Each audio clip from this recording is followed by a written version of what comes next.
there you go. Kicking your can all over the place. This is a show that started out as a presentation for my all-staff retreat last year. And it's called Embracing Co-Creation to Help Portland Out of Its Trance of Unworthiness. And this was my attempt to help a group of PBOT staff figure out what is our place in helping Portland in the moment in time we're in. I want to share that story with you and help you think about how you can be part of this story. So when I first moved to Portland in the 90s, Portland was a gritty, dirty town where I felt like I was both welcomed and accepted, and there was a room for me to contribute to this city. And it was a city with a broader vision that I could contribute to in the overall land use transformation plan. Suddenly, that dream got away from us. We became bigger than ourselves. Too many New York Times articles made us a popular place for people to move and consume this lifestyle rather than think of themselves as a contributor to that.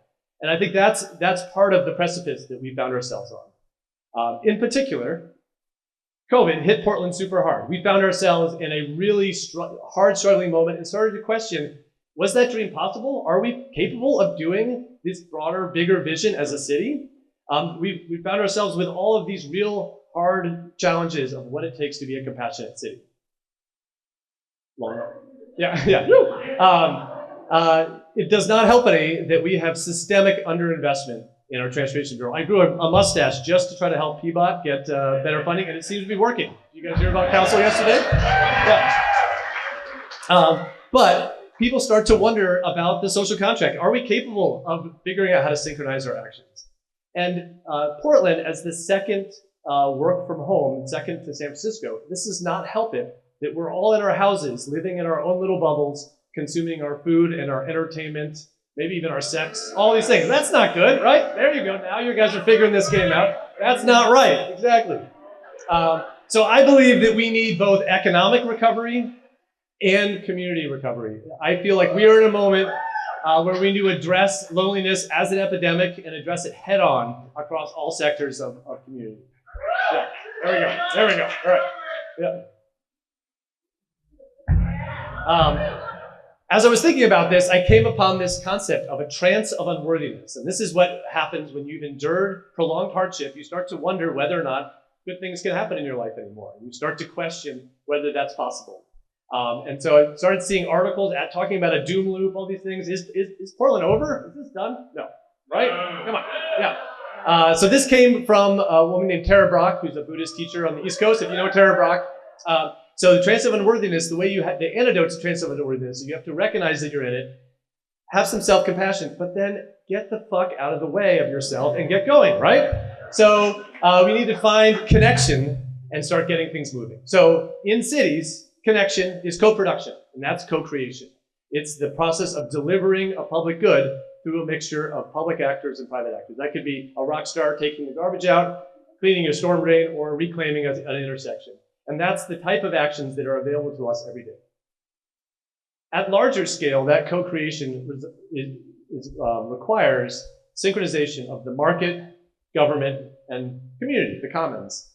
And we need to find ways that business and individual community members can find ways they contribute and see themselves in this broader vision that we're connected. They need to see themselves in this outcome to feel like it's worth their time to get out of their living room and get involved with their city. Oddly enough, my planning journey, little known fact, started by going to Burning Man in 1997. And I was just astounded by the inspiration that people brought out to the desert with no expectation of any compensation or anything, just wanted to express themselves in a place where the man wasn't going to keep them down, right?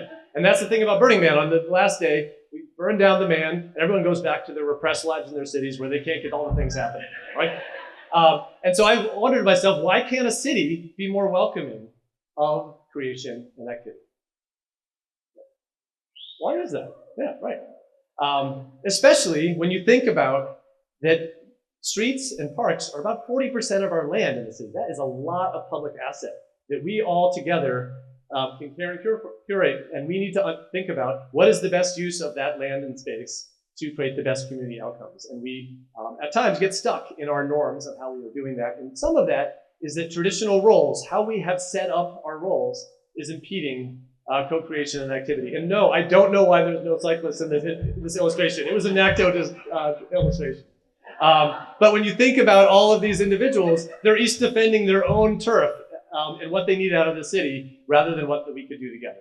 And so if we start thinking about converting transportation assets to community assets, and we start thinking about various participants in a different way, how does a neighborhood and business association become an investor?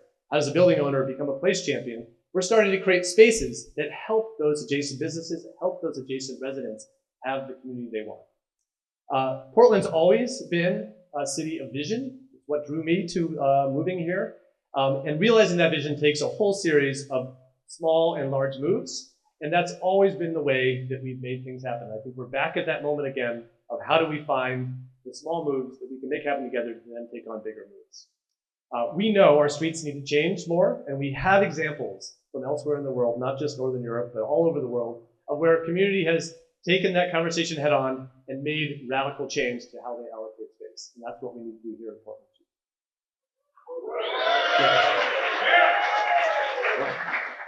But possibility is culture.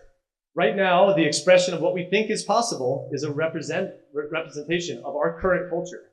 We need to understand and change what that scale of possibility is and think about what are the real resources it takes to accomplishment. If we want Southwest Broadway to look like a beautiful outdoor dining Main Street, it's going to take some real change. So I'm inviting you all to lean in to Portland's next chapter and think about what's your role in Portland's Renaissance.